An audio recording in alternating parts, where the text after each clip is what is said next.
A month. That's how long it had been since she had been in the mood to study with me. Actually, for the last 3 months, especially the last month, she just hasn't been herself. We just had a fight last night. I'm tired of her behavior lately. She always had a temper and could hold a grudge for days. After all, she was a full-fledged Irish woman. Her maiden name was Catherine O'Brien, but now she was Catherine McCarthy, not Kate or Katie, just Catherine.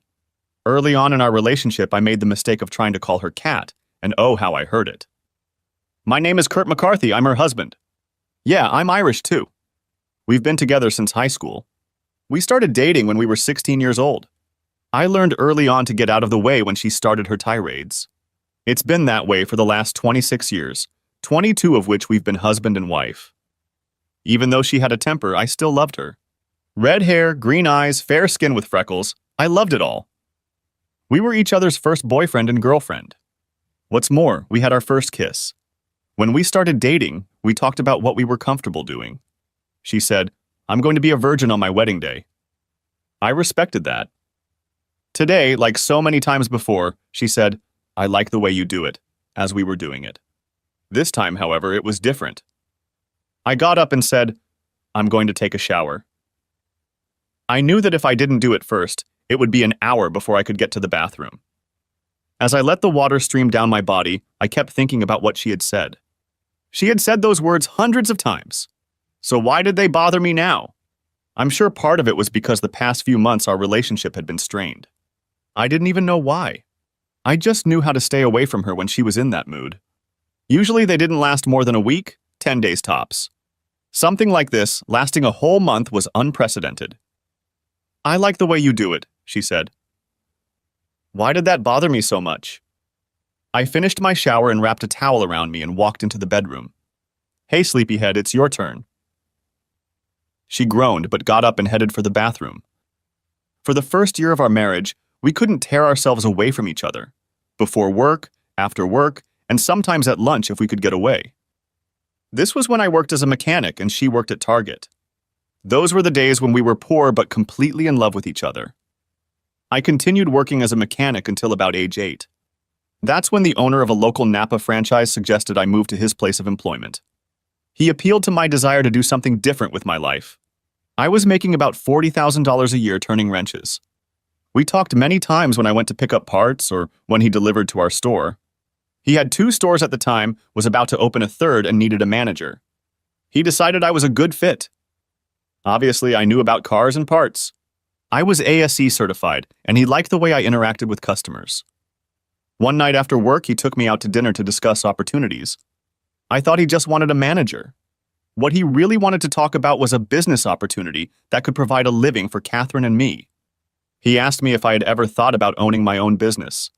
Well, of course I had. I think most people have done it at some point in their lives. I won't bore you with the details, but the gist of it was this. I would work for him, making the same $40,000 a year for 10 years, and at the end of that time, he would sell the business to me. During that time, he would put $20,000 a year into my account for me to use as a down payment when I bought the franchise. In addition, during this time, he would prepare me to take over the business.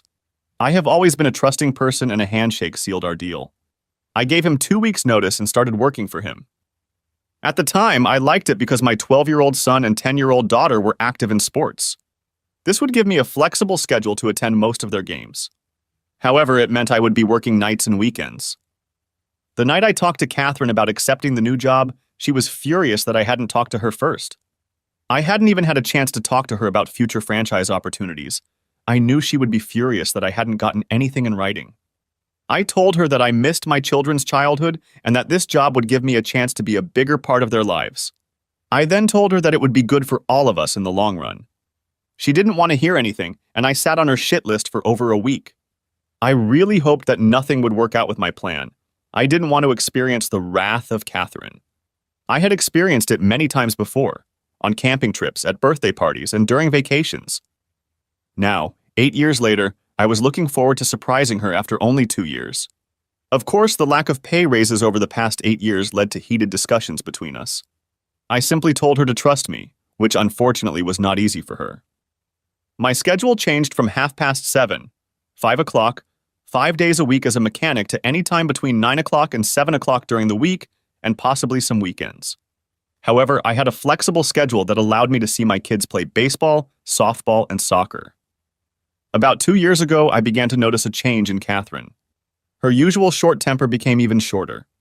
In addition, she began to belittle me on occasion. This can certainly hurt a man's ego and cause resentment. For the past 3 months, the situation has gotten worse and worse. I tried to talk to her about it. At first, it had an effect. She apologized, and things got better for about a week. Then it would start up again. Lately, however, whenever I mentioned anything to her, she would throw an annoyed look at me, and her attitude would get even worse. Obviously, this affected our home life. I got to the point where I'd rather be at work growing the business than at home with her. On the other hand, the business has grown. We now have 4 locations, and our commercial business has grown steadily. My wife has always worked. She certainly took some time off when the kids were born, but soon returned to work. It didn't take her long to find a job with a group of insurance agencies. They have 4 offices around town, and she is now the office manager for one of them. As far as I can tell, she is doing an excellent job. I know from experience that managing people can sometimes be stressful, so I have to assume that part of my wife's attitude is due to that stress. I've asked her what has changed in the last 2 years, but she has no answer and gets angry when I'm too intrusive. As I get dressed to do some housework, my thoughts return to the gorgeous morning. I smile remembering it, but something still bothers me in the back of my mind. I like the way you do it. The rest of the weekend and all of next week, things go back to normal. Or rather, back to the new normal. All week, Catherine has been irritable. Friday night, she came home a little late again, and it was the same as the previous Friday. In fact, she was even more demanding that I show my skills in the bedroom. I've already mentioned that she's Irish, but so am I, and although I don't have that hot temper, I still have it. Her attitude and demands infuriated me. When she said, "I need you to cater to me," I replied to her, "I don't jump on your command, you can service yourself." I wasn't going to be her lapdog. That night, I slept in my son Kevin's room. He had gotten his own apartment about 6 months ago, so his room was vacant. When I went into our bedroom to get some clothes, Catherine was in the shower. I heard her phone alert her that she had a text message. I don't know what to call it. Karma, fate, God's hand, chance, or Irish luck. But when Verizon upgraded a couple years ago, it changed the texting function on our phones. No longer do you have to unlock your phone to read text messages. New messages pop up and you just have to tap on the message icon to read it. That day, this update changed my life forever. I picked up the phone and saw a message from CB that read, "So did he do it?" Who is CB? What did he mean in that message? Was I really the one who was supposed to do something? Thought I. It had to be. She didn't do anything last night after the fight. Moreover, I don't think she received any calls. What was I supposed to do? And then it hit me. I like the way you do it. She said it in a different way than she had the last few times. She said it in a way that emphasized the word you, as if she was comparing me to someone else. The problem is she has no one to compare me to. Just thinking about it made my stomach cramp up. I ran to the bathroom, opened the toilet seat, and threw up my insides. Catherine asked, "Are you okay, honey?" I turned and looked at her. I had to look away as I choked in the toilet bowl again. I must be nauseous, I told her. I needed time to think things through. I didn't want to accuse her and suffer anger if I turned out to be wrong. "Do you think you ate something?" she asked. "Probably," said I, feeling bad again. "I just don't know what or when." I stood up and she went to touch my head, but I backed away, saying, "You better not come near me. I don't want you to catch anything." I turned and walked back to the bedroom, saying, "I'm going to the store to get something for my stomach." I left before she could even get dressed. I drove and thought about the last few months and even the last 2 years. She must have had an affair. For how long? I thought. My high school sweetheart, my wife, my love was no longer exclusively mine, or maybe not mine at all. I had to know for sure. I had to have proof. I didn't have her phone password, and I didn't have her computer password either. We had always trusted each other and our privacy. How could I get proof? Somehow I had to find out. I drove around the neighborhood, but I couldn't stay out too long or she would start to worry. I had to come home with Pepto-Bismol, Dayquil, and NyQuil in hand. I stopped at the grocery store and then headed home. I would pretend to be sick and spend the day in Kevin's room. When I got home, I went straight to the bathroom, took a swig of Pepto and a small dose of NyQuil, and then went straight to my son's room. Catherine came in a minute later and asked, "Are you feeling better?" I didn't feel like talking to her, so I mumbled something unintelligible, undressed, and climbed back into bed. I flinched when she touched my forehead and said, "You're not hot." Oh, I was hot. How could she do this to us? "I'll make you chicken noodle soup," she said. "No, I'll just throw it back out," I told her. I didn't want her to do anything for me. I didn't trust her. For all I knew, she could try to poison me. "I'm just going to go to bed. I'm sure I'll feel better after a good night's sleep," I told her. "Okay, I'll check on you in a little while," she said as she left. Of course I wasn't going to sleep. Our whole life together was running through my mind. Meeting, getting married, having kids, vacations, Kevin's graduation, and soon Caitlin's. I couldn't find anything in all those memories that could explain what I suspected. Sure, the past 2 years had been stressful, but I didn't know why. What had changed, I had to find out. Lying on the floor, I began to formulate a plan. I needed proof. Once I had proof, I would realize our marriage was over.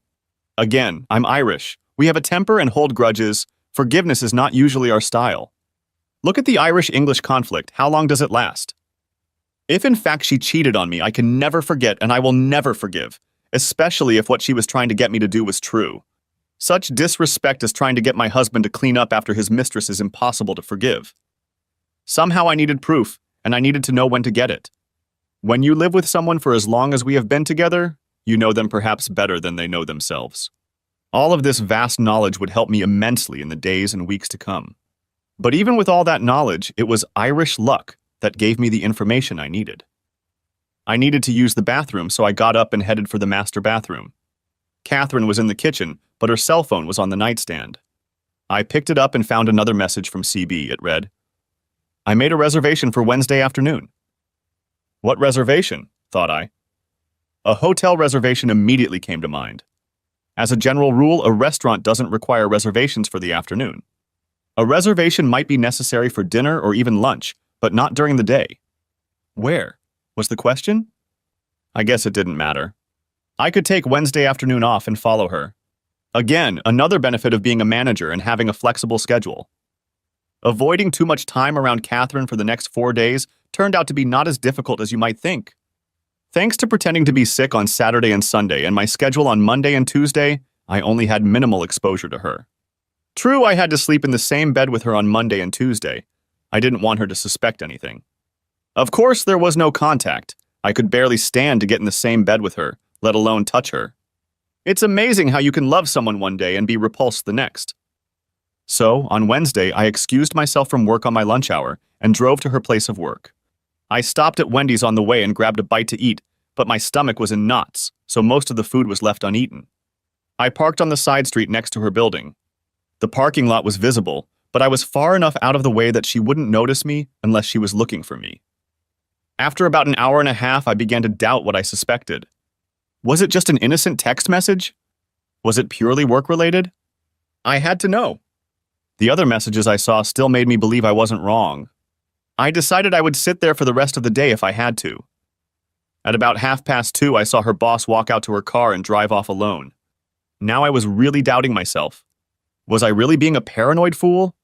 I kept thinking about the messages and how she was acting, especially lately. Something had to be up. 15 minutes passed before I saw my wife leave the office. That was it. Whether her meeting with her boss would be innocent or not. I followed her as she drove away. She must not have noticed me following her from afar because she drove right up to the motel and parked right next to her boss's car. It wasn't a hotel with conference rooms, but a motel with all the rooms facing the main parking lot. I parked on the street, mostly out of sight. She fiddled around in the car before getting out of it to go into the room. When she got out of the car, I noticed even from a distance that she didn't look the same as she always did. She walked determinedly towards one of the rooms, and as she approached the door, it swung open. Carl stood there and greeted her. I took a picture on my phone before he closed the door. What I suspected was true. She would pay for this. Like I said, when you live with someone for as many years as we've been together, You know them maybe even better than they know themselves. I knew what I had to do to make the most of it. I'm Irish, as I said, so I have a temper, and I'll use it to get revenge. I will get revenge on both of them. I left furious. I drove straight home. Caitlin was at softball practice, so I had time to do what I needed to do. We have a house on the outskirts of town. We bought it because it had enough room for me to build a 2-car garage with a finished room upstairs. This was my man cave. I installed a hoist so I could work on our cars and make some money on other cars. This garage was my refuge from the stresses of the day, as well as the tantrums Catherine threw periodically. I even had a single bed upstairs for when I found myself in the doghouse. In fact, that's what I called my garage, the doghouse. When I got home, I immediately went to our bedroom and shook all of my clothes out of my dresser and closet.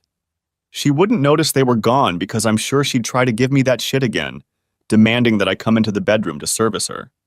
I knew she wanted to disrespect me by making me clean up her lover's leftovers. I took my clothes and toiletries to the man cave and then returned to the house to wait for my loving wife to arrive. It was 5:30 when she walked through the door. I was watching TV, deliberately ignoring her when she asked, "Is Caitlin home?" "No," I replied. She probably went out to eat with some friends from the team. Caitlin was a good kid. It was her senior year. We didn't worry when she didn't come home right after practice. She'd probably text one of us soon to let us know where she was and when she'd be home. "Oh," she said in that drawn-out, "I have an idea" tone that women do when they want to get something from their husband. I didn't look at her. I knew what she was thinking, but I wanted her to work on it. "So, we have an open seat." "What would you like to do?" she asked insistently. "We could grill a couple steaks and a couple salads," said I, still pretending to be absorbed in the TV program. "I can think of more delicious meals," she said, really pouring it on. "Well, if you want to order takeout, go ahead. Let me know where and when it's ready and I'll go get it." I said this in an indifferent voice. "I'll tell you where and when," she replied, "in our bedroom in about a minute." I looked up at her, feigning slight confusion. "Let's go up to our bedroom and enjoy the hay," she said. I took the bait and ran after her up the stairs. When she came out of the bathroom, I saw her for what she had become, a 42-year-old woman. To keep from dying, I closed my eyes and thought of younger women. Her eyes were closed, waiting in anticipation. I got out of bed and opened the nightstand drawer. Hearing the sound of the drawer opening, she opened her eyes and looked at me. "What are you doing?" she asked. "Aren't you going to use your knowledge and experience to take the edge off me?" I said, "I don't feel like it." "What the hell?" she asked. "What are you doing?" "Putting on protection," said I calmly. "What?" she said questioningly. Now came my revenge. I said, "I don't know where you've been, so I'm protecting myself." I could see the blood rising in her face like mercury in a thermometer. She was ready to explode. "What are you accusing me of?" she screamed. "You know perfectly well what you were doing." "We both know." I said this with a matter-of-fact facial expression. She exploded. "You goddamn asshole! How dare you stand here and accuse me of anything? Who the hell are you, a manager at an auto parts store? A wimp who's been in the same position for the last 8 years, unwilling to even ask for a pay raise." Now she was working her ass off.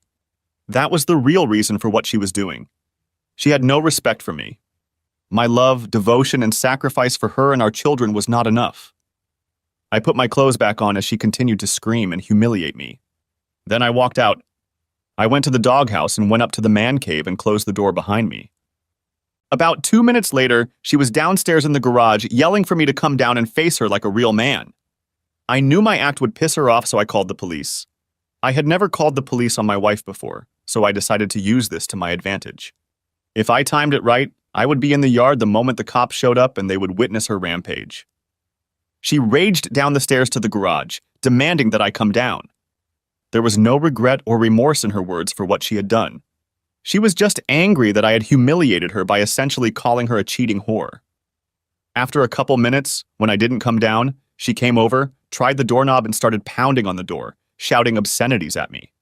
After about 5 minutes of tirade, she backed away from the door, after which it got quiet. I figured she had gone into the house to get the spare key. I knew she would be back, so I pushed the bed in front of the door.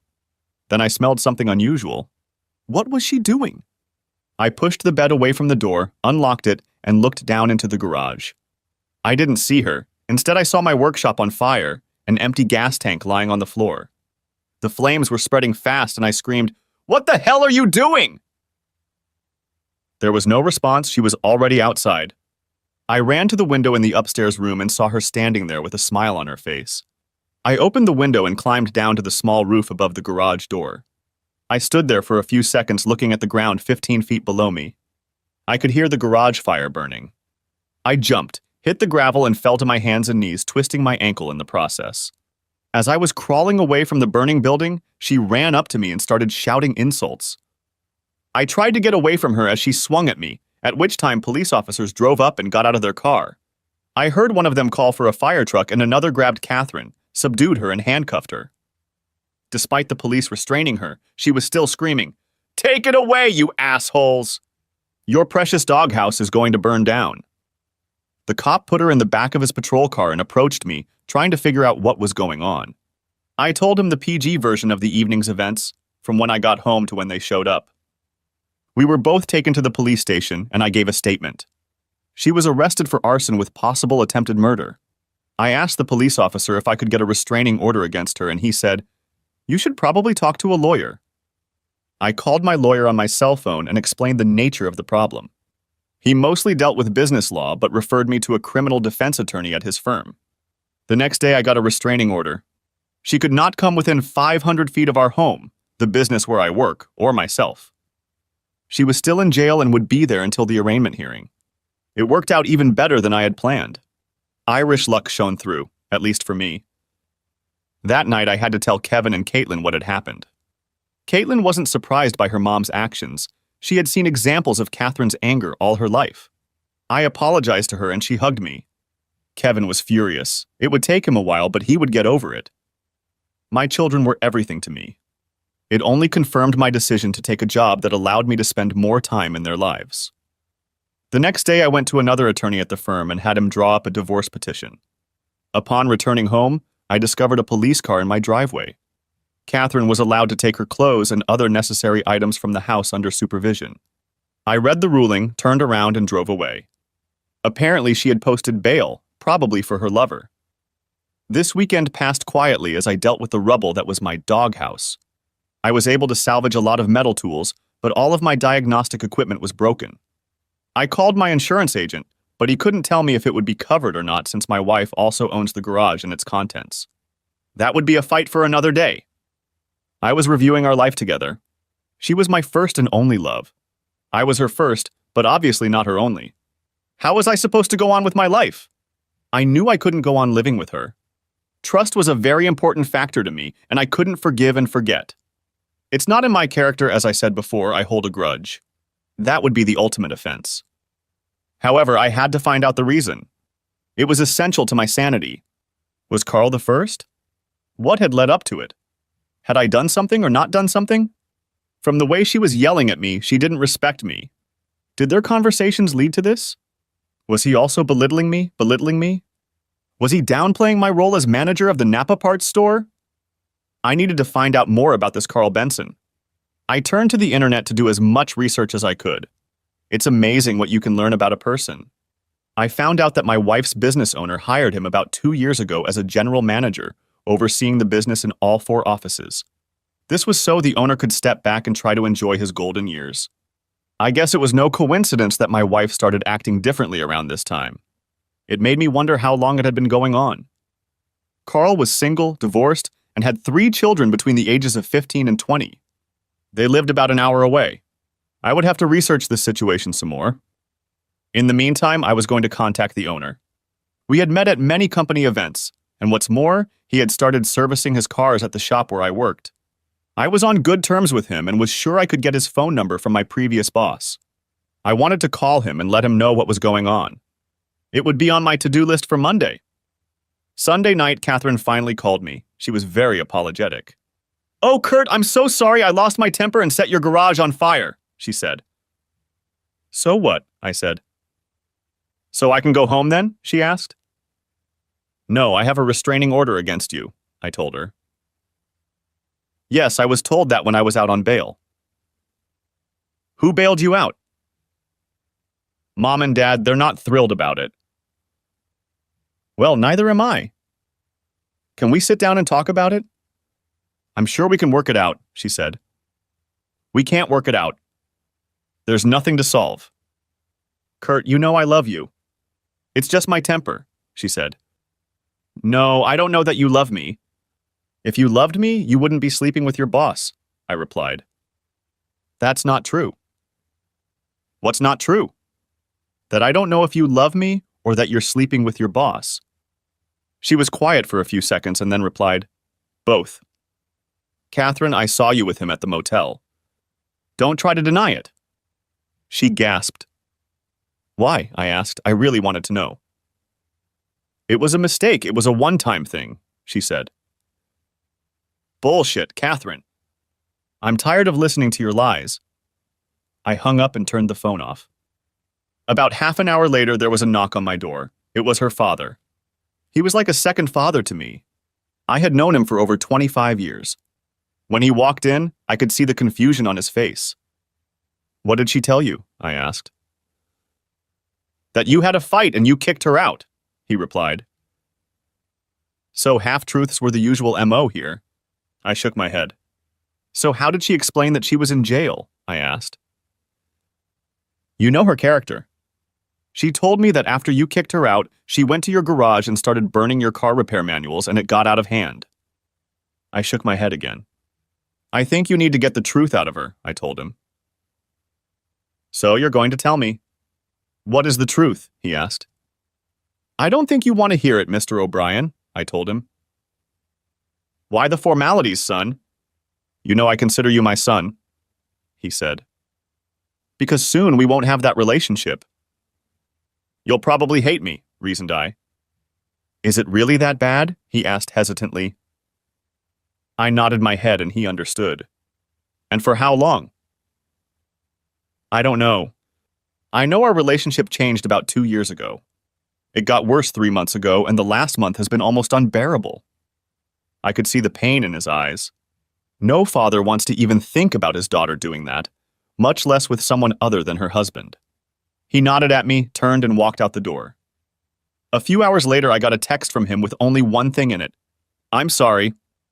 So she had to come clean. He must have gone home and put her on the hot seat. I'm sure there were quite a few outraged voices in the house. I wouldn't be surprised if he didn't immediately take her to the confessional. Whether she told the priest all, some or none of it, I couldn't even guess. When I called the owner, he recognized my name immediately. Kurt, how are you doing? To what do I owe this call? I'm sorry, sir, but it's not going to be a very pleasant call, I said. Oh? He said, and waited silently while I gathered my thoughts. How do I tell a man that the woman he knows as my wife is having an affair with his business manager? I thought you should know that my wife and I are getting a divorce, I said. Oh, I'm sorry to hear that. She's always been a great employee for me. So what does this have to do with me? I could hear the hesitation in his voice. He knew I wouldn't have called him if it didn't concern him in some way. The reason for the divorce is because she was having an affair with Carl Benson. I'm sorry, but I'm not going to be kind to him, and some of the consequences could affect your business, I told him. Oh, shit, he said. I knew I should have trusted my instincts when I interviewed him. I asked him why he wanted to move away from his family. He was already divorced, but he has children. I'm sorry, I probably should have checked him out more thoroughly. It's not your fault, they're both adults. They knew what they were getting into. Kurt, can you give me until the end of the week? I can't change the past, but I can certainly change the future for both of them. Sir, if you fire Catherine, it will hurt me financially in the divorce. I would appreciate your help with that if you don't mind. She has always done a tremendous job for me, so yes, I think it makes sense to keep her. I thanked him and we ended the conversation. He had always been a guy I liked, and having him keep her would help me a lot. The divorce papers were served on her at work. I asked that it be done in a way that would cause her as little shame and pain as possible. I was familiar with many of her coworkers, and I could tell we were friendly. I wondered how they would look at me now. She immediately called me as soon as she received them. I listened for about 2 seconds. When the first words you hear when you say hello are, "You goddamn bastard," you realize it's not worth continuing the conversation, so I hung up. Being a mechanic, you've learned quite a bit about what makes a car run or not run. I had never used my knowledge with malicious intent before. However, things were about to change. Carl Benson's Lexus was about to need a new engine. Depending on what he decides to do, he could have another engine or transmission fail. They say, knowledge is power. I have to agree with them. Friday was not a good Friday for Carl. He was late for work because he had to tow his car off the side of the road halfway to work. When he got there, the owner was waiting for him. He was let go for behavior unbecoming a person in his position. Catherine called me, and I answered in a cheerful voice. "Hi, Catherine." "What did you do?" is what I heard. "What are you talking about?" I asked. "You know exactly what I'm talking about," she snapped back. "Catherine, I think it's time we talked through our lawyers." "Please don't call me again." I hung up as she tried to say something to me. I knew it would make her angry. She tried to call back, but I sent the message to voicemail and then deleted it. My revenge on her lover wasn't over yet. I called his ex-wife and explained my situation. She was very happy to help me. Saturday night, she came into town and I made reservations at our family's favorite restaurant. I asked Kevin and Caitlin to join me. I was hesitant to involve them, but I needed to be sure that Catherine and by extension Carl would find out about it. The three of us arrived ahead of Carl's ex. That was the plan. There were 4 serving tables at the table, so I'm sure my kids thought their mom would join us. When Molly, Carl's wife, approached the table, I stood up and pulled back a chair for her. My kids looked at me questioningly. "Kevin, Caitlin, this is Molly Benson. She's agreed to join us for dinner tonight." They didn't understand. I continued. "Molly is Carl Benson's ex-wife. She is the ex-wife of your mother's lover. I thought it would be good to hear her story." Throughout the dinner, she told us about what led to her divorce. She talked about how she forgave him for one infidelity, but when he did it again, she realized she couldn't trust him. Trust is necessary in any relationship, friendship, business, or marriage. If you don't have trust, you don't have what it takes to survive. Your father and I wanted to meet with you to make you realize that he is not divorcing your mother because he doesn't love her. I'm sure he still loves her, even though he probably hates her now. The reason for the divorce is trust. If he can't trust her, he will always wonder when she comes home late or runs errands somewhere. That's no way to live, believe me, I know. By the end of the meal, we were all talking as a family. They asked her questions and she answered them truthfully. She asked them some very pointed questions, and I learned that a year ago, they were already thinking that maybe something was going on. I think the husband would be the last to know or even suspect it. When we got up to leave, we all hugged, and when Caitlin asked if I was going straight home, I said, "I'm going to ask Molly to the dance if she's still able to do that." I looked at her, and she nodded her head. Caitlin looked at me, and I realized what she was thinking. We danced until 11 o'clock, and then I drove her to the hotel. She invited me to her room, but I declined. As much as I liked her and as much as I wanted to avenge her, it didn't feel right. It was too recent to file for divorce. However, I told her I would pick her up for breakfast. Old habits are ineradicable, so Saturday morning found us at my favorite breakfast place. The waitress saw me and approached. "The usual for you two?" Looking up from her order pad, she saw that my wife was not with me. She looked at me perplexed. "Heather, let me introduce you to Molly. She and I have danced the night away, and now we want a hearty breakfast to fortify ourselves." She was quiet for a moment and then asked, "What can I get you?" I ordered my usual dish and Molly ordered eggs Benedict. We sat and talked and laughed, knowing what Heather was thinking, and I knew that one way or another, my soon-to-be ex would find out. We went back to her hotel and she checked out. We spent the day together, and I thought, how could someone cheat on such a nice, beautiful woman? She left early in the evening, only to return before it was too late. Before she left, she said, "If you ever want to spend more time together, let me know. I might agree to it sooner than you think if you're still available." Somehow I doubted she'd be available. She was a godsend. But unfortunately, I hadn't been fishing yet. As I expected, Catherine found out about both my dinner and breakfast with Molly. The following week, I got a call from Catherine. "So you're already seeing other women? You know we're still married." "That hasn't stopped you," said I. And besides, I haven't had anything with her. Yeah, sure, dinner at night and breakfast in the morning. Did you two just talk all night? What we did is none of your business. We're getting a divorce. Have you signed the papers yet? I asked. No. I don't want a divorce, she said. Well, what you want won't stop it from happening. It'll just take longer. It's your own fault. Just sign the papers and we'll move on with our lives, I said. Ask your father if he would take you back if he were in my shoes. There was silence on the other end. She knew her father. There was no way he would have agreed to this. A few days later, I got a message from my lawyer. Catherine had signed the papers. She must have talked to her father. Of course, as anyone who has been divorced knows, you have to communicate with your ex, especially if you have children. Caitlin's graduation was the first time I saw her a week after the breakup. She was with her family. We weren't sitting next to each other, but I could see her looking at me, as I'm sure she saw me looking at her. After the ceremony, I went downstairs to congratulate Caitlin. Catherine and her parents were with her. I shook her father's hand and he pulled me to him for a hug. Her mother was more aloof. Apparently the women were sticking together. I was glad her father understood what I was getting at. Catherine turned to me and I was surprised. Now that I was closer to her, I could see how much older she looked. She had lost weight and it suited her, but I could see from her face that the woman had a lot on her mind. I even felt sorry for her until she said, "So, still seeing Carl's ex?" She said it in a tone like she was implying that we were sleeping together. I didn't dissuade her by saying, "She's an amazing woman. We had a great time." Then I asked, "Where's Carl?" "I thought he would be here." "Kurt, you know he was fired. You were the reason he was fired, among other things." "He had a hard time finding a job. My boss didn't give him a glowing recommendation. He had to move out of state." To further dig into my memory, I asked, "And he didn't take you on?" She looked at me and replied, "I never loved him." "And you didn't love me enough," I said and walked away. I heard her break down and her mother say, "Asshole."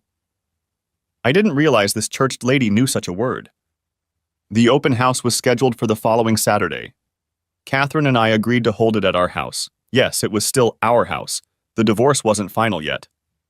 I let her handle all the arrangements, which also meant lifting the restraining order and allowing her free access to the house.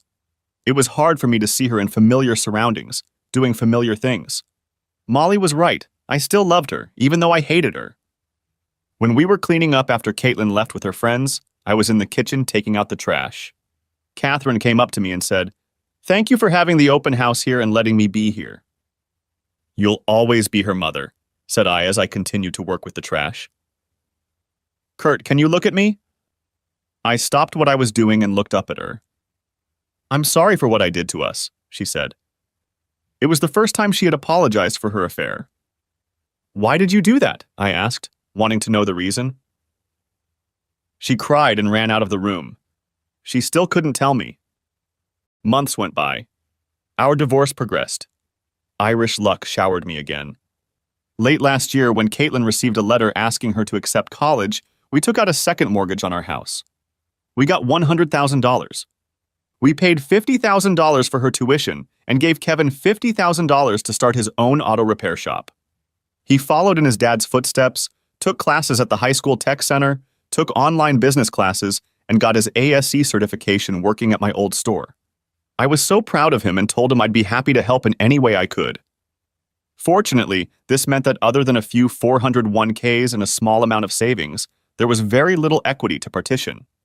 We sold the house and split about $15,000. There was no alimony as we both earned about the same. Catherine pleaded guilty to arson and was sentenced to 2 years probation. She also had to take anger management classes. This seemed to help. She also started seeing a therapist regularly, and that seemed to help even more. When the final decision to divorce came, she called me and asked if we could sit down somewhere and talk. "Sure," I said. "How about our favorite restaurant?" When I walked into the restaurant 10 minutes before we were supposed to be there, I saw that she was already sitting there. You could tell she was nervous, but she looked better. We ordered our food and had a light conversation while we ate. Then, without taking her eyes off her plate, she said, "How nice, I miss this."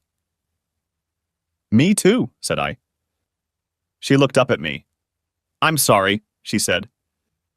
I asked again. Why? She knew what I was asking. I was stupid. I saw him, handsome, ambitious, worldly, and then I looked at you, still living in the same city, in a job that leads nowhere and with no ambition. I know you took this job to be a part of our children's lives, and they have thrived because of it. If you hadn't taken this job, you'd be working until 6 o'clock every day and missing most of their games. You gave up your future for them. I lost my understanding of that and lost respect for you because of it. I'm sorry. I'm also sorry for the way I reacted. I'm sorry I burned down your garage. I've learned a lot from anger management classes and therapy. She apologized more times during that conversation than she had in the last 10 years. Perhaps she had changed. Thank you, I said. I'm sorry I didn't live up to your expectations. We parted with a hug and she whispered to me, if you ever need an outlet to vent, let me know. You've always been the best. I blushed, but I doubted I'd take her up on her offer, probably spoiled fruit. As I drove home, I called Molly. Are you still available? Or has someone already caught you? I'm available. I was dating a guy, but he found a younger model he thought was to his liking. I'm sorry to hear that for you, but I'm glad to hear it from me. When can we meet? I asked. My place or yours, she said. Your place, if that's okay with you? Sure, she replied. I was glad she agreed. I wanted revenge for the entertainment at her house that her ex-husband was still paying for. We had a great dinner and then went back to her house. Her kids, who were still living at home, were away at their dad's for the week. I needed to be honest with her, so I said, Molly, I really like you. I don't know where this is going, but I want you to know that I'm doing this for 2 reasons. The first is that you're a hot woman, and don't let anyone make you think otherwise. The second reason is I want revenge. You'll be my first time since I found out my wife was with your husband. I hope you're not embarrassed. I respect you and I don't want you to feel like I'm using you. Kurt, she said, ever since you contacted me and we've been communicating for the past few months, I've realized that I want you too. Part of me wants revenge too. I know Carl and I weren't married when your wife cheated on him, but I never got my revenge on his other whores. I'd like to even the score a little bit. With those words, we ran to the bedroom. An hour later, I lay there thinking about my ex. I thought about our relationship. In the early days, I'd noticed Catherine's bad temper. It had gotten worse over the years. She'd get angry about something and lash out at me verbally and sometimes physically. Yes, I'm Irish, and I too can have a temper, but I would never take it back to her physically. That's the way I was taught. When she started to use force, I would just retreat to my doghouse. I guess that probably made her respect me even less. In her eyes, I didn't want to stay and fight back. I guess to her I was a weakling. When she started setting fire to my garage that I was in, I realized I couldn't go on like this. I couldn't trust her. If we had an argument one night, I might wake up in piercing pain and find a knife stuck in me. I couldn't take that risk. That, the disrespect and loss of trust caused by the betrayal, had forced me to end my marriage once and for all. I was a free man now. Would I ever be able to fully trust a woman again? Would I ever be able to let her into my life? Molly, I knew, was just a chance to get revenge and get some of my pride back. She was a wonderful woman, but I knew it would never be a couple-type relationship. We could be friends with benefits, but that would be the end of it. We couldn't build a relationship on the animosity we felt toward our former spouses. Lying next to each other, we caressed each other, and I said, "You're an amazing woman, Molly. You knew exactly what I needed." "Me?" she replied. "You were the one who did all the work. You knew exactly what I needed and when. You are an incredible and generous lover. I can't believe your ex would look for something else when she had someone like that waiting for her at home. What an idiot. I know for a fact she didn't get that from my ex. I was hoping we could continue our friends with benefits relationship. I really liked her and enjoyed the time we spent together. We would lay around and talk. I told her that she was only the second woman I had ever been with. Furthermore, she was only the second woman I had even kissed. As I was leaving, she kissed me and said, "I hope this continues." "Me too, but I'm not ready for a serious relationship yet." Then I hesitantly said, I really enjoy spending time with you, but I want to ask you a favor. I'll reciprocate if that's what you want." "What's that?" she asked. "If you don't mind, I'd like to somehow make sure your ex knows about what happened last night. I'll make sure mine finds out too if you want. That sounds delightful, she said, smiling slyly. I'm sorry if I came across as vindictive, and I don't want you to think that's the only reason I did it. No problem. I was thinking the same thing.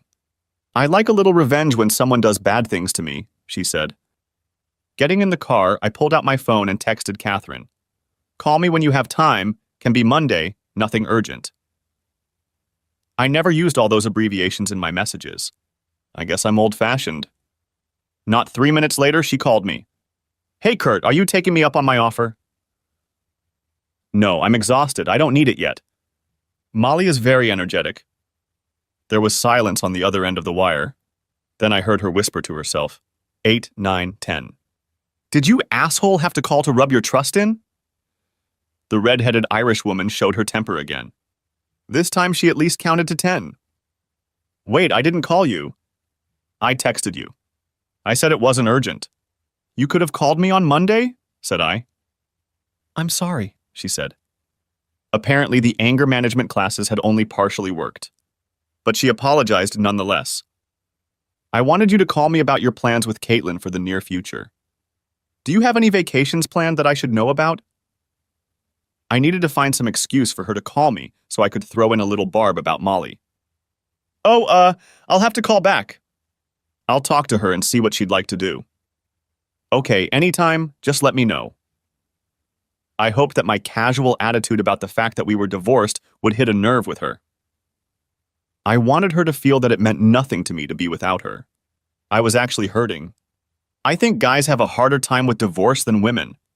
I'm not sure if it's the Neanderthal feeling of losing your woman or if it's guys' tendency to be competitive. We don't like to lose. I just knew it hurt, and I wasn't going to let myself suffer like that again. At least not for long. About a week later, something happened that I pretty much expected to happen. Carl knocked on my door. Or rather, he started knocking on my door. I called 911 and they answered.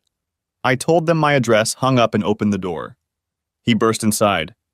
I yelled, Carl Benson, get out of my apartment! You have no right to be here. I don't care.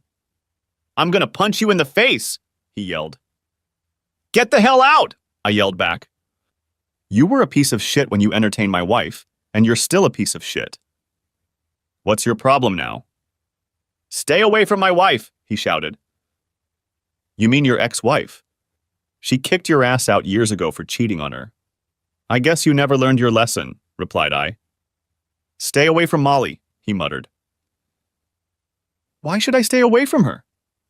She's a great piece of ass. Then he lost his temper. He lunged at me, swinging his arms. I deflected the first blow, but I let the second one land.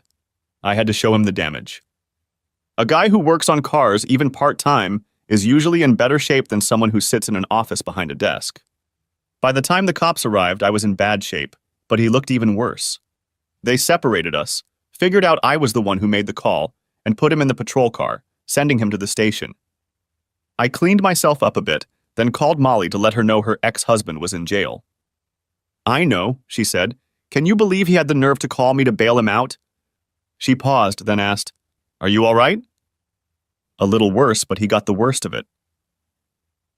I'll be right over, play nurse, she said and hung up. About an hour later, she was nursing me back to health. I was glad I was working the late shift the next day. I didn't have to get up until 11 o'clock, and even then I only got about 4 hours of sleep. As she was leaving, she said to me again, I love the way you do it. Your tongue and fingers are just magical. I wondered if I should back off. I didn't want to get too involved. I was soon to have a serious conversation with her. After lunch, while I was at work, I got a call from Catherine. I had no clients at the time, so I answered the phone. What did you do? She asked. Well, hi to you too, said I. Yeah, hi, what did you do? What are you talking about? Said I, playing dumb. You arrested Carl. No, he arrested himself, said I. That's not what he said, she replied.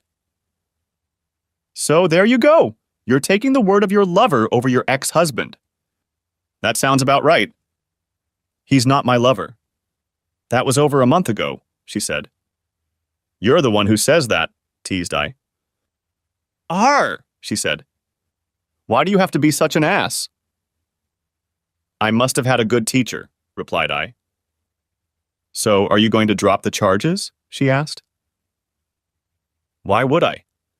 He breaks into my apartment uninvited and starts hitting me. Why should I drop the charges? Because he's going to lose his job and because I asked you to, she said. You're not my wife anymore. I don't have to do anything you say. You no longer have the right to ask me for anything. After that, I hung up the phone. Several months after she allegedly stopped having fun with him, she was still trying to help him. He was charged with assault and battery and will likely spend at least 90 days in jail. He's definitely going to lose his job over this. I just smiled when I heard that. That Thursday, I found myself at a bar that used to be our bar, Smitty's. I know I should have thought better of it, but when things are going downhill in your life, a familiar place helps you come to your senses. I was sitting at a small pub table sipping a beer when I heard a familiar laugh. Of course, it was my ex. Looking in the direction of the laughter, I saw that she was with all the girls from her office. There were half a dozen of them and they were heading this way. Catherine saw me and almost stopped on the spot. She turned to her friends and said something I couldn't hear. They turned and found a table as far away from me as possible. But the problem for them was that they would have to walk past my table or around the perimeter of the room to go to the bathroom. After about 10 minutes, 2 women headed for the restroom. I thought, what is it with women? Why can't they go to the restroom alone? Do they always have to have at least one woman with them? Anyway, one of the women stopped at my table and asked, "You're Catherine's ex, aren't you?"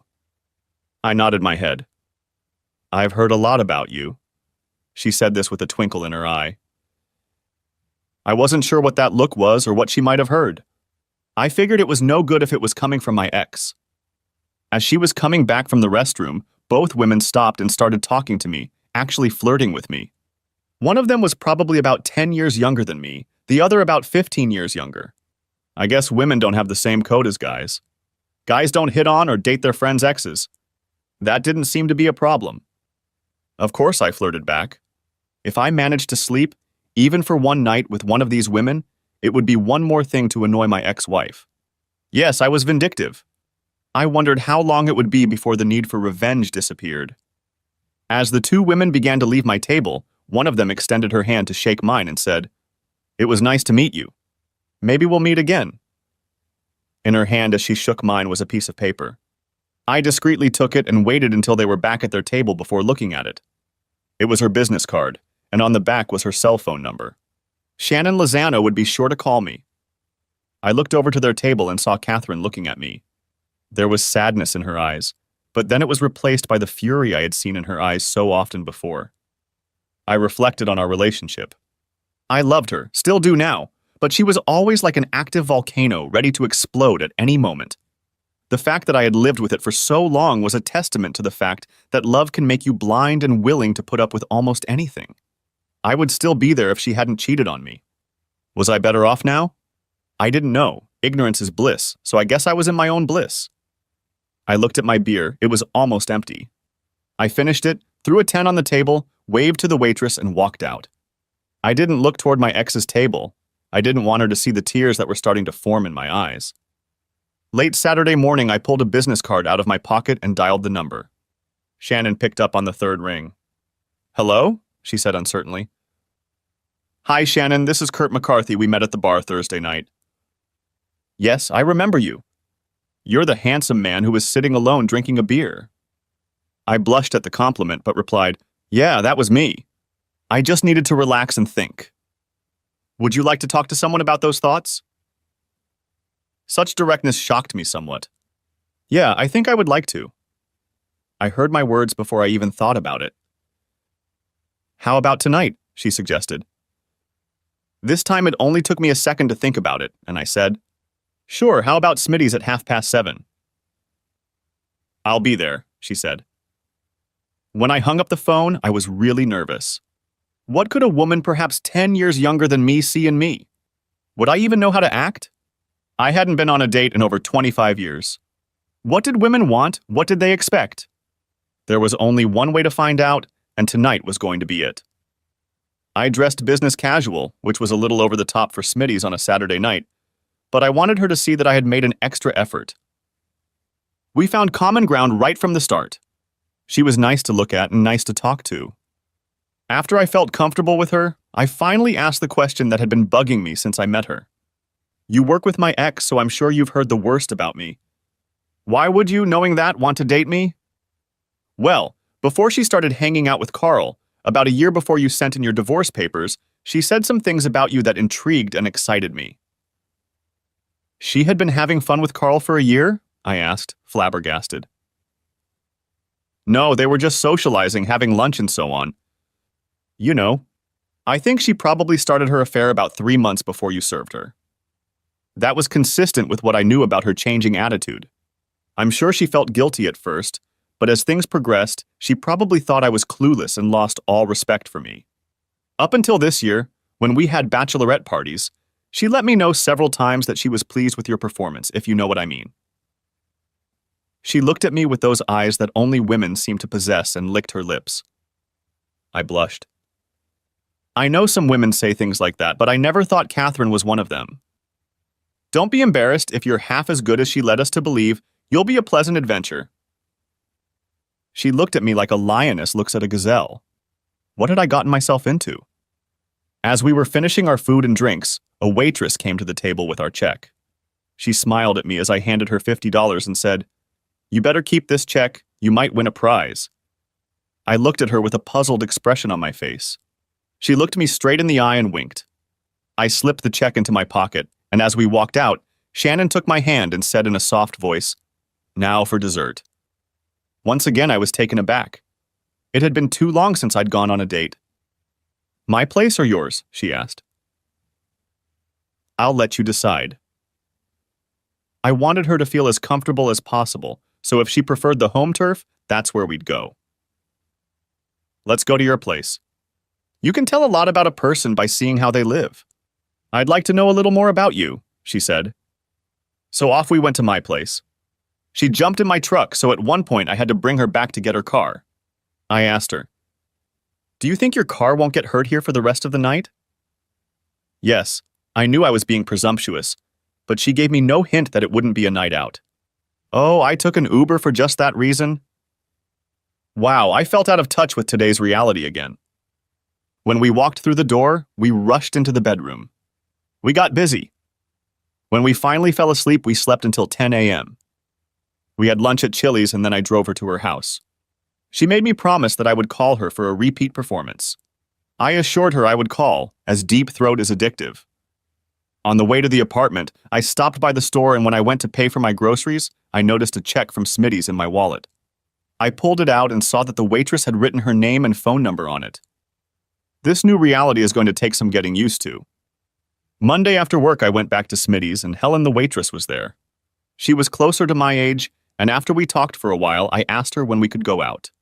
Since weekends were the main days for her job, we decided to go out on Wednesday. She had the day off. As I was walking to my truck, I got a phone call. "Hello?" I said, not recognizing the number. "Hello, Kurt?" said a female voice. "Yes," I answered. "My name is Bethany. I met you last Thursday night. Shannon and I stopped at your table at Smitty's." "Oh yes, I remember you," I said. "I was talking to Shannon today. She said she had a great time with you Saturday night, and I was wondering if we could go out sometime." "Aren't I a little old for you?" I asked. "Not at all. I've always dated older guys. They're much more mature and easier to get along with." "Well, sure, how about this Saturday? Would that work?" said I. "Sure," she said. "Where would you like to go?" asked me. "Anywhere, I'll let you decide. I'm flexible," she said. We set up a date for Saturday night and she proved to be flexible. Some of the positions we tried I never would have thought possible. My Wednesday date with Helen went great too. As with Shannon and Molly before her, I was told, "I like the way you do it." Both women. On Sunday, Molly called and invited me to come over for dinner.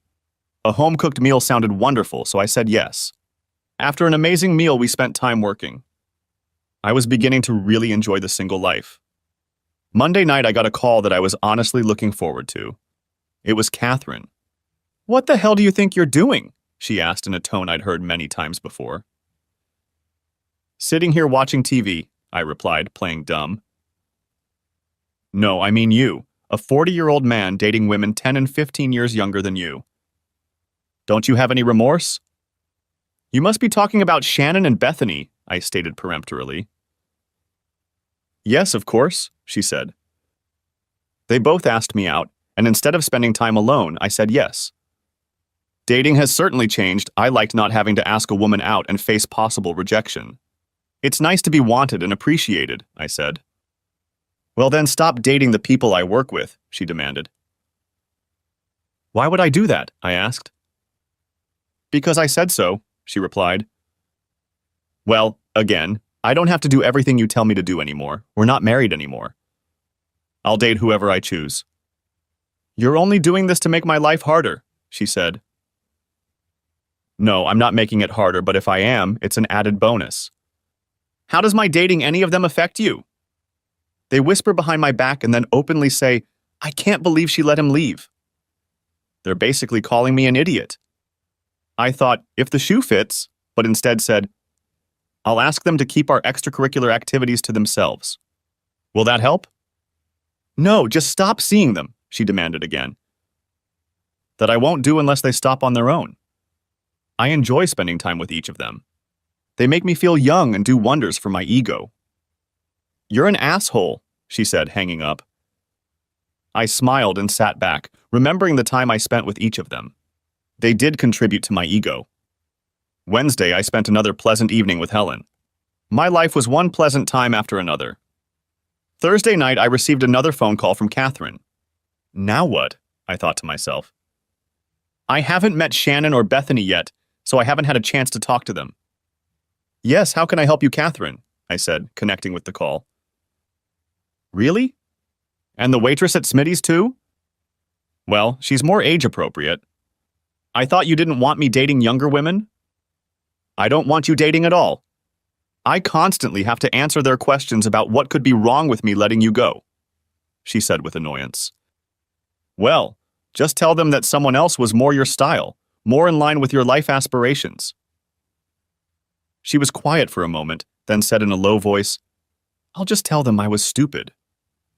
Then she hung up. I sat back and reflected on my life.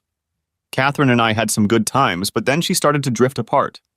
This was around the same time Carl was hired, so maybe something was going on even then. Now at least she was saying she was remorseful. I had mixed feelings about that. Sure, part of me was glad that she felt stupid for giving up everything we had. Another part of me just wanted things to go back to the way they were. But I knew that was never going to happen. You can't change the past, and this part of the past I would never forget, and I couldn't live with it. Sitting there, I started to feel sorry for myself. I was out of beer, so I decided to go to the store. As I was leaving the store with a case of Shiner Bock, I got a call. It was Shannon. "What's up?" she said when I picked up the phone. "I just bought a case of beer and was on my way home to drown my sorrows." "Can I help you with that?" "I can try to cheer you up." "Sure, you might be just what the doctor ordered." We drank a little. She expressed her pleasure many times. Around 2 o'clock in the morning, she said, "I have to work tomorrow, so I'd better get going." "Oh," I said, "by the way, I appreciate you and Bethany mentioning something to Catherine, but if you could keep tonight to yourself, I'd appreciate it." She was a little depressed when I spoke to her earlier. "Of course, but still, it's hard to believe she let you go," she said. "Thank you, you've successfully relieved me of my sadness." "Anytime," she replied, "and I mean anytime." Over the next year, the number of my friends with benefits grew. Friends Shannon, Bethany, Molly, and Helen learned of my abilities and asked to sample the goods. I didn't turn any of them down. Each woman, no matter her shape, size, or skin color, was a pleasurable adventure for me. I learned to please them all. Each of them had their own characteristics that they liked and that pushed them over the edge. Catherine started calling me a slut at first. I didn't mind that. I liked women and I liked to give them pleasure.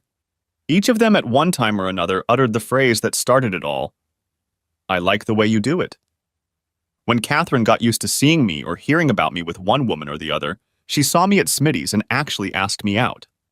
You know we were good together. Why not for old time's sake? She asked. I couldn't go for it. I told her, it wouldn't be the same. When we were together, everything I did for you and with you was done in love. Now we're just going to use each other. I understand, she said sorrowfully and went back to her table. Finally, the day came when I was awarded the Napa franchise. The owner was true to his word. He thanked me for my years of service and bargained a more than generous buyout for me. I had to take out a loan, but business was good and growing, so I wasn't worried about paying a large sum. I had originally agreed to the deal for the sake of financial stability and security in old age for Catherine and me. Now it would just be my old age. That evening, I called Catherine and invited her to dinner. She agreed, and I made reservations at the best restaurant in town. I called and told her that a car would pick her up and that she should dress appropriately. When she entered the restaurant, she looked radiant. She had done her best. She was wearing a long black dress that emphasized her features just right. The black color really accentuated her red hair and green eyes. I had no doubts why I had married her so many years ago. I just wanted to be enough for her. When she came to the table, I stood up. You look amazing, Catherine, I said. Thank you. You look very handsome in that tuxedo, too. What's the occasion? She asked. I'm having a celebration, and I wanted you to be the first person I told about it. Now I'm curious, she said. Let's sit down and eat. We can discuss it while enjoying the food and the atmosphere, said I, not giving her a second thought. We made small talk after we ordered and as the meal began. As we got down to the main course, our conversation also became more substantive. Finally, she said, That's it, I can't take it anymore.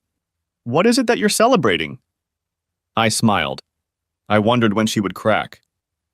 Catherine, after we were married, I worked as a mechanic, turning wrenches, as we call it. You seemed content, even happy about it. I, on the other hand, felt a little stuck in my job.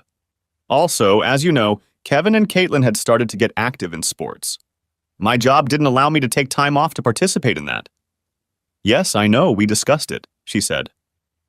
Yes, we discussed it, and I thought that when I told you about working at Napa and its flexible schedule, you'd be excited about the change. And I blew up, she said.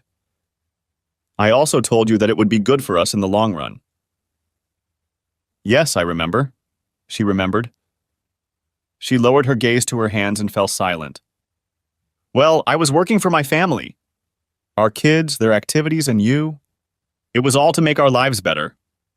She looked up at me and sadness flashed across her face. And I ruined it all, she said. I didn't invite you here to bring up bad memories. Like I said, I brought you here to celebrate. She looked at me hopefully. I wasn't sure what was on her mind. I just signed the paperwork today to buy a Napa franchise with 4 existing stores. I glowered. She looked at me with a stunned and confused expression on her face.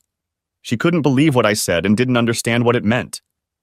I looked at her and said, I know it will be harder work, but now I have a legacy, something that will financially support me for the rest of my life. I smiled again. The reason I wanted to tell you about this first is because it will guarantee that our children will have a large inheritance when I die. They will be able to either continue the franchise or sell it and get the money. Our grandchildren, when they come along, will benefit from the business. I can't tell you in words how happy that makes me. I looked at her again. She was melancholy. I asked, What's wrong? She began to cry. I listened to Carl when he told me you were a failure. No ambition, no drive, no goals. He said you would die without ever accomplishing anything in life. Now she was really sobbing. I ruined everything because I lost faith in my husband. I took his word for it and lost all respect for you. Back then, it was easy for me to say yes to him when he wanted to show me how much better he was than you. Oh, Kurt, I'm sorry for what I thought of you and how I treated you. You were a great husband until I ruined him. You were a great father, thankfully I didn't ruin that. And finally, you were the best lover. I was told that over and over again, and I threw it all away. I'm sorry, Kurt, I hope you believe me.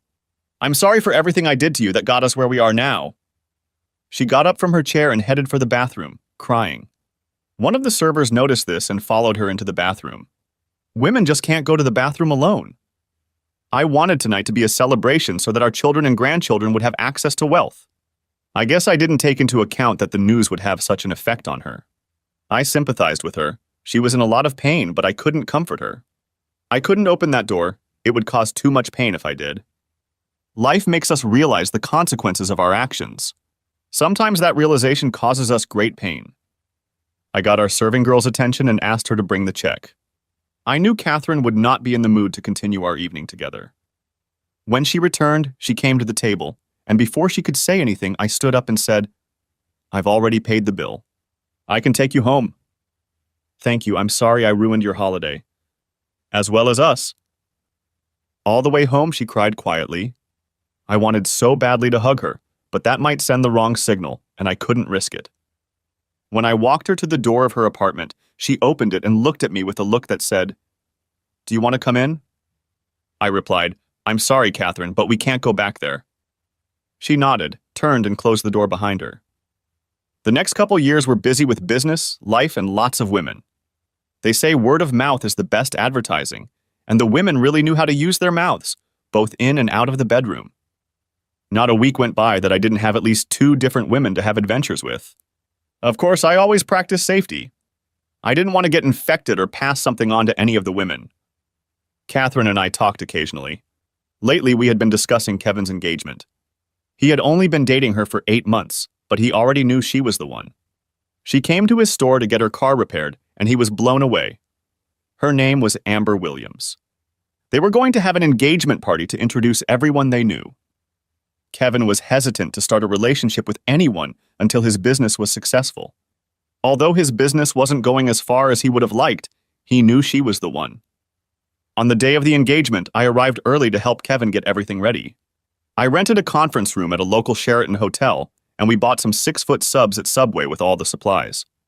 As we were just about to finish cooking, Catherine walked in. She still looked good to me, as we had been together for over 25 years. She walked over to where I was standing by the punch glass. "We never had an engagement, Kurt." "No, but everyone we knew us both." "Do you remember when you asked me to marry you?" she asked. "Sure, I may be getting old, but I can't forget my wedding or my vows," I said. Sometimes I wanted to hurt her. She hurt me so much. She looked at me and defiantly said, "I said I was sorry." "Can't we forget about it?" "It's been 3 years." "Yes, I'm sorry, but this is Kevin and Amber's day." "I'm sure we can be cordial throughout this day," said I. "That would be great. Maybe we could be cordial from now on?" She said it in the tone of condescending demand that she used so often when we were married. She confused me so much. Sometimes she acted like she was truly remorseful for what she had done, and sometimes her old temper and cruelty came out. Kevin and Amber's family and friends showed up at the house, so we had to be cordial. Kevin and Amber greeted everyone who came by, introduced everyone who came by, and introduced them to the other partygoers. About 45 minutes after the party started, I was talking to Kevin and Caitlin when I heard Amber's voice. "Mom." I turned to look and saw the most beautiful woman I had ever seen, dressed in a beautiful floral sundress. She was about 5'8" tall, with a good figure, yellow blonde hair like her daughter's, deep blue eyes that I could see from across the room, and a smile that made my heart skip a beat. "Daddy, Daddy, Daddy," said Kevin. "That's Amber's mother, but even though she's divorced, she's not for you." I looked at him, perplexed. "Dad, she's very religious. That's why she made Amber go to a Christian college here in town. It was her alma mater. Dad, Amber's father cheated on her, and she's not accepting of men with your, lifestyle." "Kevin," I said, "before your mother left me, I was a one-woman man. I wish I had a single woman I could trust and give my heart to." "Well, I don't know if she's the one. I don't think she'd even give you a chance, but I'll introduce you." "That would be great, son," I said, and he led me over to where Amber and her mother were standing. "Mrs. Williams, I'd like to introduce you to my father, Kurt." "Kevin, you're engaged. Can't you call me Mom?" At this point, Catherine walked up. "You can, as long as he doesn't forget who his real mother is." Kevin turned and said, "Mom, this is Amber's mom, Alyssa." They hugged and started talking as I walked away. Catherine cut in just as I was about to start a conversation with a beautiful woman. I figured I shouldn't linger, because I might say something to Catherine that would give Alyssa a bad impression of me. I wanted our first conversation to be positive. I mingled with other friends and family members. Many of the men bantered with me about all the women I knew. Some women seemed a little aloof, but others were quite friendly. When I was talking to one of the divorced women, Catherine came over and told her, "You better be careful with him. You never know what you might pick up." I got angry, so I looked at the woman, Charisse, and said, "Don't mind her. She's just pissed that I'm not giving her any mercy." "Kurt, you're an ass," said Catherine. "You're the one who keeps interfering in my conversations." "Why don't we just be polite and keep our distance?" said I. Then I turned to Charisse and said, "Why don't we take a little walk and talk privately?"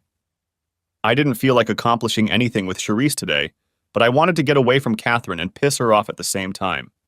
I still wanted to talk to Elise, but I wanted to do it when Catherine couldn't interrupt. Charisse and I talked for a while and parted ways, promising to talk again. About 2 hours after the party started, I got a chance to introduce myself to Elise. "So, you're the infamous Kurt," she said with slight disdain in her voice. "I don't know what you've heard, but yes, I am Kevin's father, Kurt." "Kevin seems like a fine young man. I hope he doesn't offend my Amber." "I assure you he is a fine young man. He knows what he wants and works hard for it." I said proudly, "He will continue to build his business to become successful and will care and love Amber just as much." "Well, I hope he stays faithful," she said, not afraid to say what she was thinking or who she might offend. "I assure you he is faithful." "You have nothing to worry about," pronounced I. "I hope so for Amber's sake," she then said. "I hope you know it's going to be a church wedding." "Yeah, that'll be great. Promises made before God and all their family and friends," I said. "Look, I think we need to clear the air. Obviously, you've been told things about me that may or may not be true. I would like to give you the opportunity to ask any questions you may have. I promise that you will find out the truth. I hope you will allow me to defend myself and maybe ask some questions of you." "I don't know. I've heard so many things," she said. "Look, we're going to be related. We should be able to at least talk to each other," I pleaded. "I think so," she said meekly. "I think it's going to take a little while, and this probably isn't the right place for it.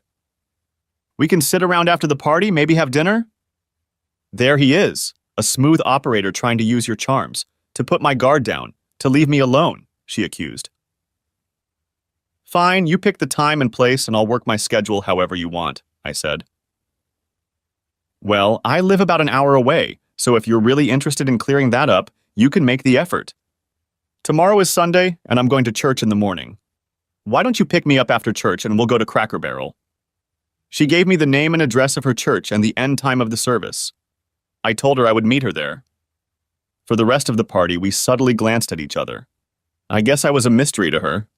In her eyes, I was a person to avoid, but I presented myself as an open book. Later, as the party was winding down, Catherine came up to me and said, "Amber is cute, but I'm concerned about how fast they're moving. Did you know they plan to get married within the year? They will meet and get married within 18 months. How well can they get to know each other in that time?" "Catherine, Kevin is a smart guy. He knows what he wants and he's getting it. Meeting and getting married so soon can create some problems, but look at us. We knew each other for several years before we got married and still ended up divorced.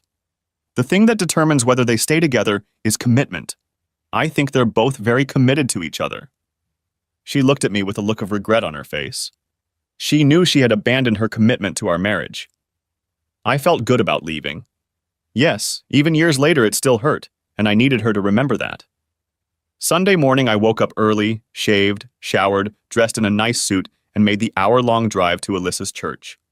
I arrived about a half hour before the service started and found a pew about a third of the way to the back of the church.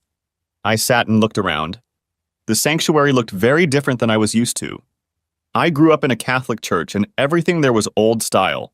Stained glass windows, altar, candles, bells, communion table, crucifix, and chalice. Here I saw none of that.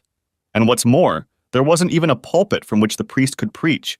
Just a raised platform at the front of the church with a blank cross on the wall behind it. To say I felt a little out of place is an understatement. However, I was determined to see it through to the end.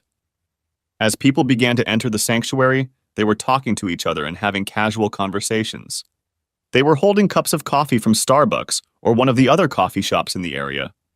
They were also dressed in jeans and golf shirts or casual blouses. I felt a little too dressed up. Most people came up to me and greeted me. They didn't mind my costume and made me feel out of place. I kept looking around for Elis, wondering if she had given me the wrong information. I couldn't believe it. Or if she was sick and wouldn't come today. Then there was some activity up ahead, and the minister announced that the worship team was starting the service. That's when I saw her. She was singing with the praise band. During the third song, she noticed me sitting there. I can't believe she hadn't noticed me earlier. I'm sure I stood out in my suit while everyone else was dressed in nice casual clothes. She smiled at me as she sang. She had a beautiful voice. When she finished, she came over and sat next to me. I appreciated this as I wasn't sure what I should do or when. I didn't expect you to come to the service, she said. I feel a little out of place. I guess I'm a little too dressed up for such an occasion. That's okay, but if you feel more comfortable, you can take off your costume. I followed her suggestion and laid it down next to me on the bench. Thank you for sitting next to me, I said. You're my guest, of course I would have sat with you. Well, thanks anyway, said I. The service was quite different than I was used to. But it was pleasant, more relaxed. After the service, Alice introduced me to the priest and many other people saying, "This is Amber's future father-in-law." At Cracker Barrel, we started with some light conversation. Then, as we were finishing our meal, she started talking seriously. "So, Kurt, I've been told you're a womanizer and frankly you sleep around a lot. What do you have to say for yourself?" "Well, first of all, what's your definition of a womanizer?" I asked. "A guy who chases women around trying to get into their pants, and once he gets what he wants, he dumps them," she explained. "Well, if that's your definition, then I'd have to say I'm definitely not a womanizer." "So what I've been told is a lie?" she accused. "Let me tell you about myself and how I came to be who I am at this point in my life." "Okay, spill it out, I'm listening," she said. "I was married to Catherine. You met her yesterday. We were married for over 20 years and together for over 25 years. At some point in the last year of that marriage, she started cheating on me with her boss. When I found out about it, I followed her and she went to a motel with him. She had treated me badly for several months prior to that. When I told her everything I knew, she freaked out and tried to kill me by setting my garage on fire while I was in it. I filed for divorce and got a restraining order. After the divorce, I started dating. This information may seem like too much for you, but I need to explain myself. Women talk, and I believe Catherine talked about my abilities in the bedroom. Some of these women wanted to find out if it was true. I didn't run after them. I just said yes when they approached me. These women told other women, and for the last 2 years or so, I never turned down any woman who asked me out. I enjoyed their company, and if I could give them any pleasure, I did. Please don't think badly of me. I just saw no reason to disappoint women, regardless of their size, shape, or skin color. Every woman is special in her own way, and I made them feel that way. If you think that's wrong, I'm sorry." She looked at me with a slight suspicion in her eyes and then asked, "So where do I fit in?" "Alyssa, you're a beautiful woman, you know that. From what I've been told, you've suffered just as much as I have. I chose companionship, and from what I've heard, you have closed yourself off from all men because of what your husband did. I would like to know if there is a woman among you who could get to know me better and perhaps date me. Whether you think about it or not, I'm a single man. I would like to find that one woman who would be the only woman I could share the rest of my life with, exclusively." "What about your ex-wife? Didn't she want to get back together with you? Forgive and forget?" "You know as well as I do that while it's possible to forgive, which frankly I didn't, it's impossible to forget. You can't just forget what they did to you. You lose trust in them. You will always wonder where they are and who they are with. You can't build a relationship that way. No trust, no relationship," pronounced I. "I understand," she said. "My ex wanted me to just look past it and go on with my life, staying married like I used to.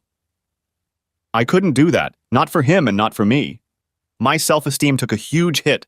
I wasn't going to let any man hurt me like that again, and I still don't." "In that respect, we're very similar," I said.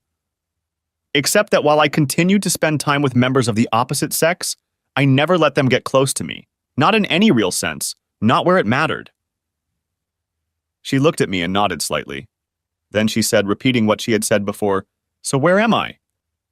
Well, obviously we both have trust issues. I think I'd like to go out with you and get to know each other better. See if there's something there we could build a future on, said I. What about all the other women? She asked. If after we've been walking around for a while we both feel like it has potential, then I'd be happy to be exclusive to you, I said. Let me be upfront and honest with you from the start. She said, I'm not doing this with anyone until I'm married. If we're going to date, you need to understand that. I grinned. Elise, I dated Catherine in high school and after until we got married. We were both still virgins when we got married. Sure, we fooled around a lot after all. We were horny teenagers. But she stated to me at the very beginning of our relationship that she would be a virgin on our wedding night, and we stuck to that. So your statement doesn't bother or worry me. I'll be waiting for you. I think that reassured her because she said, Kurt, I appreciate your honesty, and to tell you the truth, I think I like you. Let's see where this goes. So 4 months went by, during which we met at least twice a week. Sometimes she would come to my place by car, and the rest of the time I would come to her place. During those 4 months, I still dated other women, but their attraction waned. Charisse, the woman from the engagement party after we went out a few times, really tried to work me up. She wanted more than I was willing to give. She, like everyone else, said, I like the way you do it. I could hear it in her voice. She was comparing me to others. It used to feed my ego, but now it was starting to bother me. When Alyssa told me over dinner at her house one night that she was ready to make a commitment to me, I glowed with happiness. That makes me the happiest man on earth, I said. From now on, I'm committing myself only to you. Honestly, the last 4 months have been meaningless when I wasn't with you. I know it might scare you, but I love you. Most people would probably chastise me for saying this so early in our relationship, but between dating, numerous long phone conversations, and my recent experiences with women, I've learned one thing. Women want to hear what you're thinking. She hesitated and said, I think I'm falling in love with you too. Please be patient with me. I was patient, both emotionally and physically.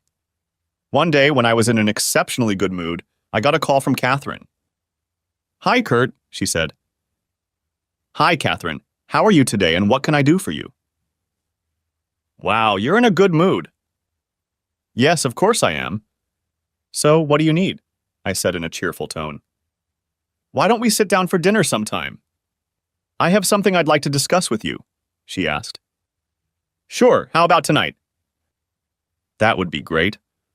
I can make your favorite dish, roast beef with vegetables. Can you come over around 7? Don't you want to go out to eat? I asked, not wanting her to spend so much time making dinner. No, I'd like to be alone, so I think that would be best, she said. I hesitated, then said, Okay, I'll see you then. Can I get you anything? Sure, maybe some wine, something to go with the roast beef. Okay, I'll pick up something. I'll see you tonight. I hung up, wondering what she wanted. We'd talked a few times before, but it was mostly just informational conversations. I was curious, but hesitant to find out what it was. In the interest of full disclosure, I called Alyssa and told her. She replied, It must have something to do with the wedding. It is next month after all. She must want something big since she's trying to soften me up with roast beef, I said. Call me tonight, afterward, and let me know what she wanted, she said. I will. At 7 o'clock, I stood in front of Catherine's door. I had butterflies fluttering in my stomach. I was so afraid of what she wanted to talk to me about. She invited me in, and we chatted through most of dinner. Then she told me the real reason she invited me in. Kurt, Kevin's wedding got me thinking. About what? I asked. About our wedding. About us, she said quietly. There is no us, Catherine, said I. She pretended like I didn't say that and said, Remember when we used to date? How we used to fool around? Yeah, I remember. We were young, said I. We were good then, weren't we? Yes, we were, said I honestly. What happened to us, Kurt? She asked. Life, I guess, I told her. I was talking about you with Shannon at work. Oh, said I. Yeah, I know she has a steady boyfriend now, but when she talks about you, she smiles and says you were exactly what she needed at that moment. Then I was talking to Bethany and she said you're no longer making the rounds, as she put it. I think maybe you're tired of playing around. Okay, said I. Apparently, neither Kevin nor Amber had told Catherine that I was dating her mother. I smiled, thinking, I appreciate their privacy. Catherine took that smile as an agreement with her. So maybe we should try again. You know we were good together. She then said softly, before I ruin it. Catherine, we were good together. The key word in that sentence is was. I've realized over the past few months that I need to forgive you. When I said that, a huge smile appeared on her face. I continued, I forgive you, but I can never forget what you did. You need to move on with your life. She looked at me with tears in her eyes. Oh, Kurt, I'm so sorry for what I did to you, to us, I really am. I know we can get over it. Let's try again. She wasn't going to give up that easily. I almost hated to do it, but I had to let her know that it would never happen. I love someone else. Catherine, you said that Bethany told you that I wasn't making the rounds anymore, and that's true. You also said that you think I'm tired of playing around, and that's also true, but you both don't know why. Catherine, I'm in love with someone else. I'm no longer playing around because I'm committed to someone. I've become a one lover again. She just stared at me. I couldn't understand what she was thinking. Then she asked, Who is it? Alyssa, Amber's mom. Her shoulders slumped. I think she realized that there was no way she was going to get me back, even with all of our history. She knew that deep down I was a one-woman man, and that she was no longer that woman. We finished the rest of the meal in silence. When I finished, I said, Catherine, thank you for this dinner and for the memories. I know this night didn't turn out the way you wanted it to, but I know you will find someone. When you do, love him with all your heart and devote yourself only to him. I just couldn't stay mad at her anymore. I forgave her mostly because that's what Alyssa was getting me to do. She, in turn, forgave her ex. We came to the realization that we had to forgive them because their actions had ultimately brought us together. Pulling away from Catherine's apartment, I called Alyssa. So what was it? She asked. She wanted us to get back together. I thought maybe that was it. She knows what she lost. Yeah, and I know what I found, and I'm better for it. Alyssa, I love you, and I'm a better person because of you, I stated.